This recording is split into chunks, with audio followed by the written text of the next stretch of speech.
In this video, we'll have a look at how we can add some coins to our game that we can pick up. To get started, we're going to create a new scene. So up here, press the plus icon, and this will start a new scene.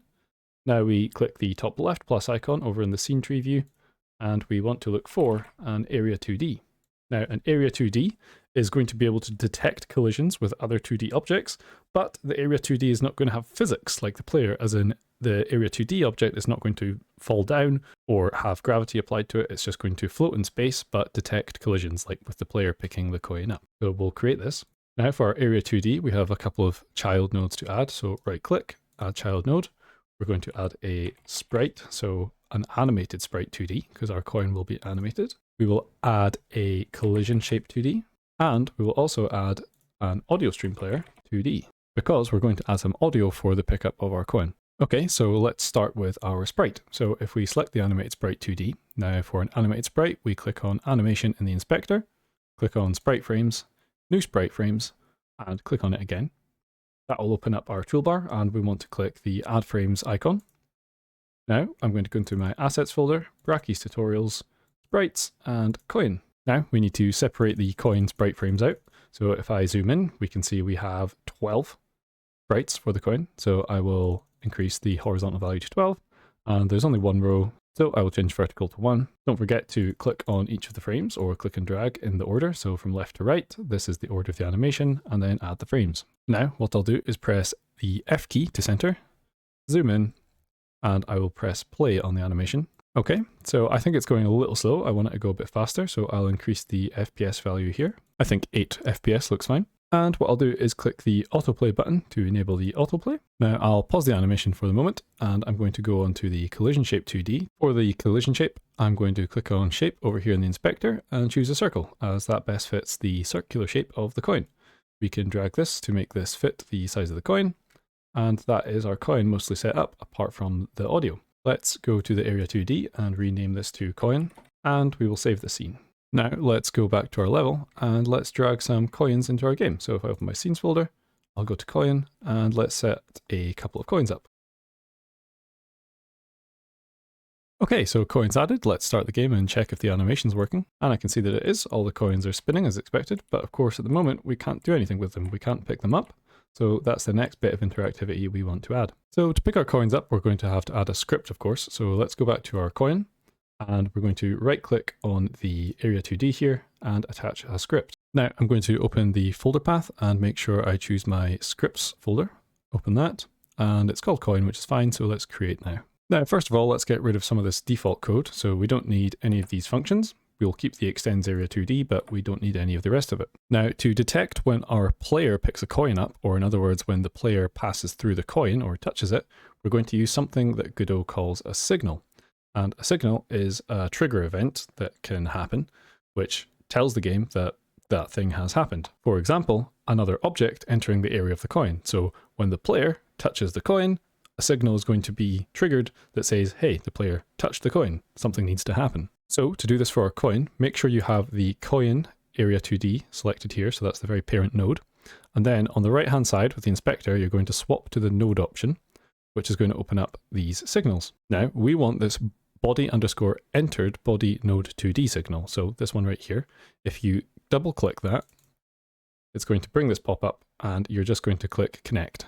Now this just adds this little signal here, and all it's saying is if some kind of body, some other body like the player enters the collider area of the coin, do something. So for now, all I will do is I will print a little message. So we're going to say +1 coin. Now let us test that. So if I run the game, what we should see is in this little debugger down here, there should be a little message that says +1 coin when I touch a coin. And it does. Now the main thing not happening here is our coin does not disappear. So let's do that first. So in our coin script, what we're going to do is type q_free followed by 2 parentheses. If we run this and go again, we now pick the coins up, we get our +1 coin message, and the coins disappear. Now, how can we make a sound be played when we pick our coin up? So let's go to our audio stream player 2D. Now in assets, I'm going to go to the Brachy's tutorial assets sounds and the coin sound here.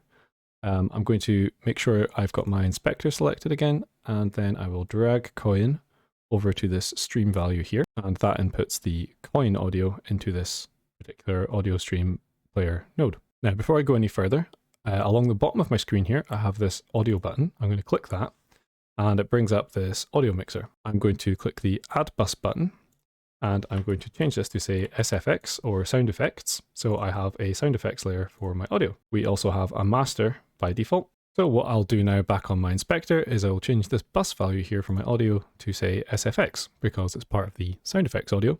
And I'm just going to bring the sound effects down a little bit so it's not too loud when it plays. Now, to actually trigger this audio to play, we need to add a little bit of code, of course. Now, it's not too much. So over here with our script open, if we click and drag the audio stream player 2D, we can drag it to our code. Now hold the control key and then let go.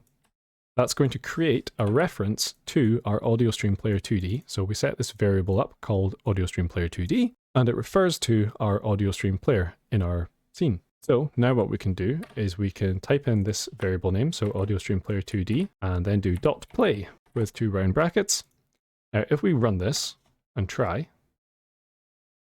there isn't actually any sound playing. Now the reason for that is because this Q3 is completely deleting our coin, and that's happening before the audio can finish playing, or even start to play. So if I disable that for now, and then run,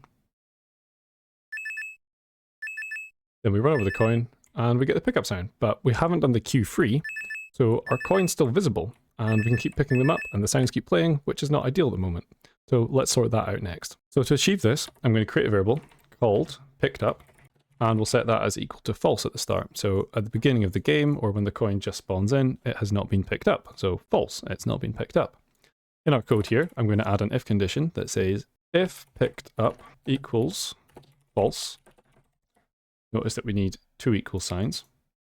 Now what I'm going to do is I'm going to highlight all of this and press the tab key, because when you write an if statement, you have to add tab space for the code that is going to run when this particular if condition is true. So when the coin is not picked up, we're going to say, right, +1 coin, play the audio. We also now need to say that the coin has been picked up. So picked up equals true. Then what we're going to do is we're going to play this audio, and then we need a timer. So this code here, I've just pasted it in. So await getTree.createTimer 0.5.timeout. Now, don't worry about what this means. This is just going to add a timer that will last for 0.5 seconds before the next line of code runs. So we've created a half-second timer here that creates a wee delay so that our audio is going to have time to play before we delete the coin from the scene. So let's try that for a second. So you can see that worked. We picked up the coins. There was a bit of a delay till they disappeared though, but the audio did play. So what I now want is I want the coin to disappear immediately, but the audio still to play. To do that, we are going to go back to our code. We're going to click on the animated sprite 2D and drag it over, holding the control key, then let go to create a reference to our animated sprite. And what we'll do is we're going to set the visibility of our sprite to be off when we pick a coin up. So we'll say animated sprite.2D .visible equals false. Now let's run this. And there we go. We've got some really nice accurate coin pickup. Now we're going to do a final little bit of future proofing. If I go to the level scene here, and if I drag one of these coins, let's say I take this one, I'm going to put it right here. So it's in the path of this platform. Now if I play the game, let's see what happens. The platform just picked the coin up.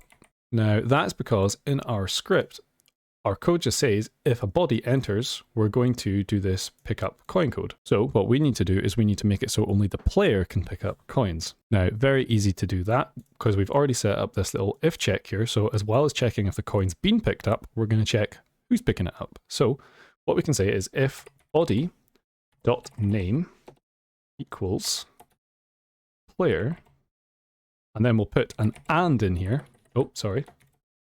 And then we'll put an and in here so that we're checking 2 things now. So body is referring to this part here. So this body variable knows what body has entered it. And we can check the name, in this case up here, it's our player. So we're checking for if it's our player that is picking the coin up.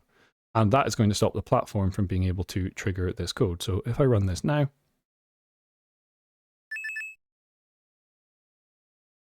we can see that the platform has just passed through the coin without picking it up, and it's only our player who can do that.